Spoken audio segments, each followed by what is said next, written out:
The human heart perpetually stands at a crossroads, torn between two seemingly opposite impulses: the desire for peace through acceptance and the call for justice through action. When we encounter wrongdoing, whether directed at ourselves, our loved ones, or the world around us, we face a profound question that has vexed philosophers, spiritual seekers, and ordinary people for millennia. Should we tolerate the wrong with equanimity, or should we confront it with courage? The answer, like most spiritual truths, cannot be found in absolute extremes, but rather in the delicate wisdom that lies between them. Before we begin, if you enjoy this video, give me a like, comment below about your thought and hit subscribe button so you don't miss any video inspired by Yogananda's teaching. Thank you very much. To understand this dilemma fully, we must first recognize that both tolerance and confrontation arise from legitimate spiritual impulses. Tolerance flows from compassion, from the recognition that all beings are stumbling through life, often ignorant of the harm they cause. Confrontation arises from righteous conviction, from the understanding that evil flourishes when good people remain silent. Both impulses, properly understood, are expressions of love, one seeking to preserve harmony and offer forgiveness, the other seeking to preserve truth and protect the innocent. The great spiritual traditions of the world have grappled with this tension. The Buddha taught non-resistance and loving kindness toward all beings, yet he also spoke with piercing clarity to correct erroneous views. Christ preached turning the other cheek, yet he overturned tables in the temple and spoke with righteous indignation against hypocrisy. These apparent contradictions are not contradictions at all, but rather different applications of a single principle: wisdom. True wisdom requires discernment. It demands that we look deeply into each situation and ask ourselves several crucial questions. First, we must determine whether the wrong we perceive is truly a wrong or merely a difference in perspective. How much of our desire to confront stems from ego, from our need to be right, from our attachment to how we believe things should be? This honest self-examination is essential because the ego is a master of disguise. It cloaks itself in righteousness and calls injustice what is merely inconvenience. Consider a situation in which someone has treated you unkindly. Before you determine whether to tolerate or confront, you must ask yourself, am I reacting from wounded pride, or am I responding from genuine concern for what is right? If your neighbor plays music loudly at night and you want to confront them, examine your motive. Are you concerned about their well-being and the well-being of the community, or are you simply irritated? These distinctions matter profoundly because they determine not only whether you should act, but how you should act. The principle of tolerance, properly understood, is not weakness or passivity. True tolerance is an active force. It represents a conscious choice to rise above reactivity and respond with understanding. When we tolerate, we do not necessarily approve. Rather, we recognize the limitations and suffering in the person who wrongs us, and we choose not to compound that suffering through retaliation. This is extraordinarily difficult and requires genuine spiritual development. Yet tolerance taken to extremes becomes complicity. If a person continuously harms others and we remain silent out of a misguided desire for peace, we become participants in that harm. The mother who tolerates her partner's abuse of their children is not practicing virtue. She is abdicating her responsibility.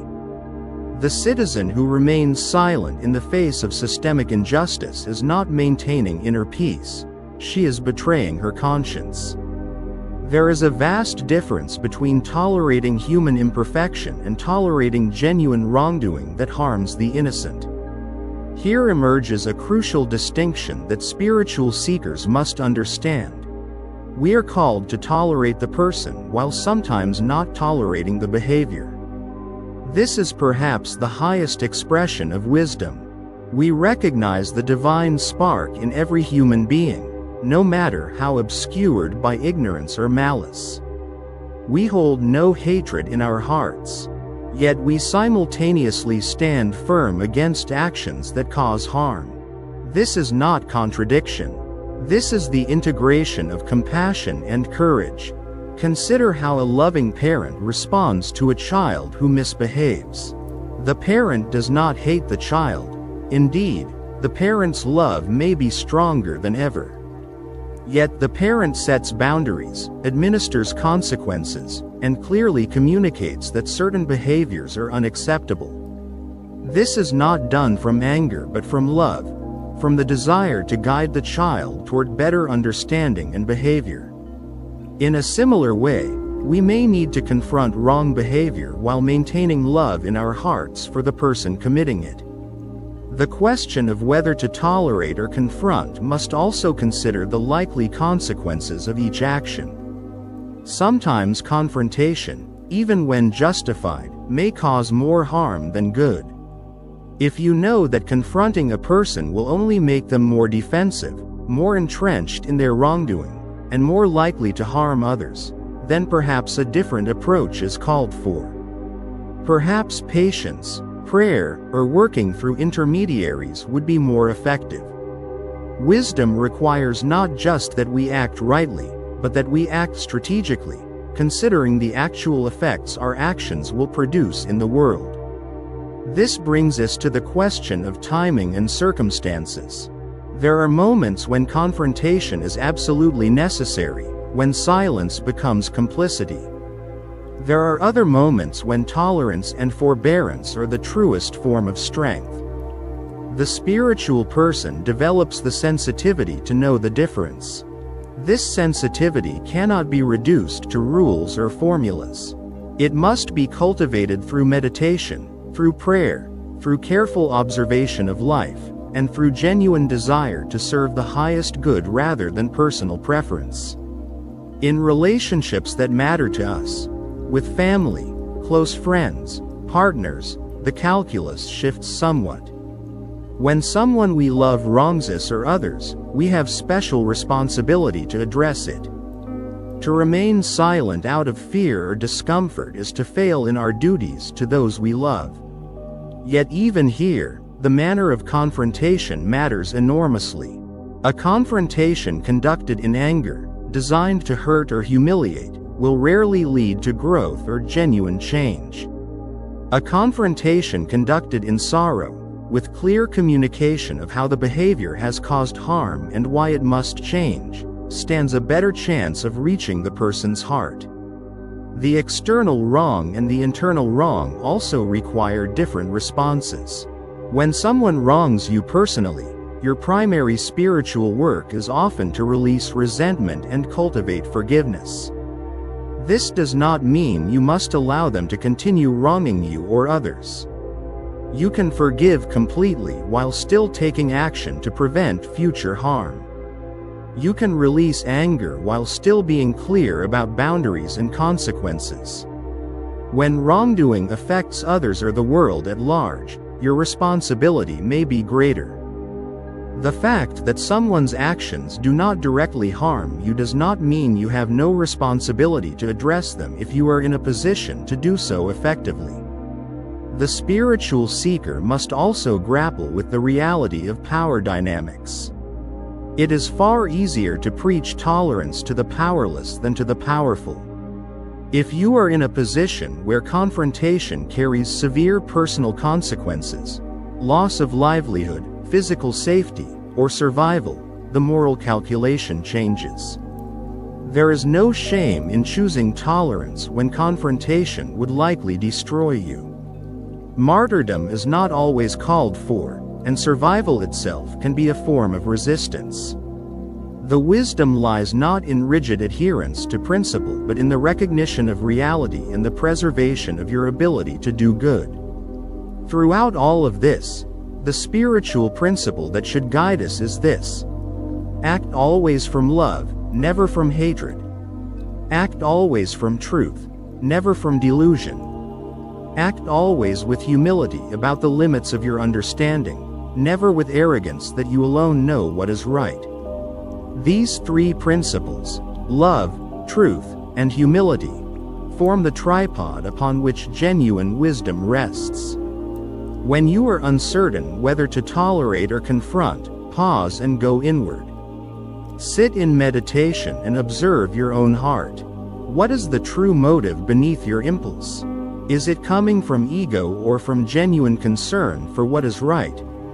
Observe the situation itself. What are the actual facts, separated from your interpretation of them? Consider the likely consequences of action and inaction. What will produce the greatest good for the greatest number? Finally, consider your own limitations. Am I the right person to address this? Do I have the wisdom, the standing, and the skill to do so effectively? Often, the answer lies in a both and rather than an either-or. You tolerate the person while not tolerating the behavior. You maintain inner peace while taking outer action. You hold no anger in your heart while speaking clearly about what must change. You forgive completely while still establishing consequences. You recognize the divine in every human being while still opposing their harmful actions. This integration of opposites is the mark of genuine spiritual maturity. The great error of many sincere spiritual seekers is to interpret their spiritual development as requiring them to become passive in the face of wrongdoing. They confuse non-resistance with non-action, equanimity with indifference. But the spiritual traditions that have endured and grown have not done so through passivity. They have done so because their followers found ways to stand firmly for what is right while maintaining compassion for all beings. They found ways to resist injustice without hating the unjust. In the end, neither pure tolerance nor pure confrontation represents the highest wisdom. The highest wisdom is discrimination. The ability to see clearly what situation calls for what response, and the courage to respond appropriately even when it is difficult. It is the wisdom that allows you to be both gentle as a dove and wise as a serpent, as the ancient scriptures teach. It is the wisdom that recognizes that sometimes the most loving thing you can do is to say no, to set a boundary, to confront clearly and compassionately. This is not a conclusion that provides easy answers, and perhaps that is as it should be. The spiritual path does not promise easy answers. It promises that through sincere effort, through meditation and prayer, through service to others and honest self-examination, you will develop the sensitivity to know, in each moment and in each circumstance, whether to tolerate or to confront. You will know not from rules imposed from outside, but from the inner light that shines when the mind is clear and the heart is pure. The question itself, should I tolerate or confront, will eventually dissolve into a deeper question. How can I best serve the evolution of consciousness in myself and others, while maintaining my integrity and my peace? When you can ask yourself that question with genuine openness to the answer, you have begun to approach true wisdom. And it is in the light of that wisdom that the right action will reveal itself, not as a compromise between competing goods, but as a clear and graceful response to the needs of the moment.